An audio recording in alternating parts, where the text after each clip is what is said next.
Il faut que vous voyez ça. Même s'il faut en attendant. Mettez ça, on va venir après. Vous avez vu le monde qui est derrière. Mettez cette image. Cette vidéo. Regardez le pape ce qu'il déclare. Cet homme-là a dit que Dieu s'est trompé. Cet homme-là a dit que homosexualité, allez-y, allez-y. Regardez le pape. Il y a toujours eu des homosexuels et des personnes avec des tendances homosexuelles et c'est encore plus au sein de mon église. Les Africains doivent comprendre que les temps changent et les mentalités aussi. Nous ne pouvons pas continuer à vivre avec ces préceptes du Moyen-Âge. C'est nous qui leur avons apporté cette Bible. Elle est avant tout une tradition européenne et l'homosexualité en fait partie. Je ne comprends pas tous ces vagues de protestation des chrétiens sur le continent africain. Les homosexuels sont aussi des enfants de Dieu. En 2018, j'ai dit que l'enfer n'existe pas. Cela a créé les mêmes ramousses en Afrique. La Bible est à réécrire.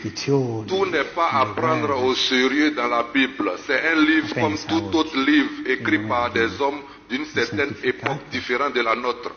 Dieu qui brûle Sodome et Gomorrhe à cause des homosexuels est l'une des absurdités de la Bible qu'il faut changer. Dieu ne peut pas brûler ses enfants. Je compte apporter beaucoup de réformes à la Bible pour qu'elle paraisse être plus digeste et adaptée aux chrétiens des temps modernes.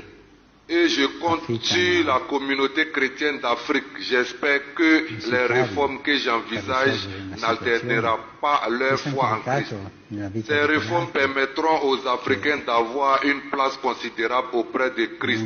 Dans la Bible actuelle, ils ne sont rien d'autre que des esclaves. Et cela m'a toujours causé un problème moral de voir un peuple qui se donne à fond pour Christ être considéré comme des esclaves. Ce n'est pas normal.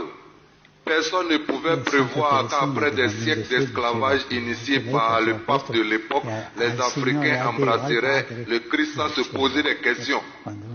Les Africains ont pardonné à l'Église sans que l'Église ne leur demande des excuses. C'est ce que le Christ demande, toujours pardonner. C'est un peuple assez étrange. J'espère qu'ils finiront par accepter les homosexuels comme étant les enfants de Dieu. L'erreur a été décrite dans l'Ancien Testament que Dieu a brûlé les homosexuels. C'est ce passage qui crée la confusion dans leur tête. Les Africains doivent comprendre que Dieu même commet des erreurs parfois. Tout n'est pas parfait dans la vie.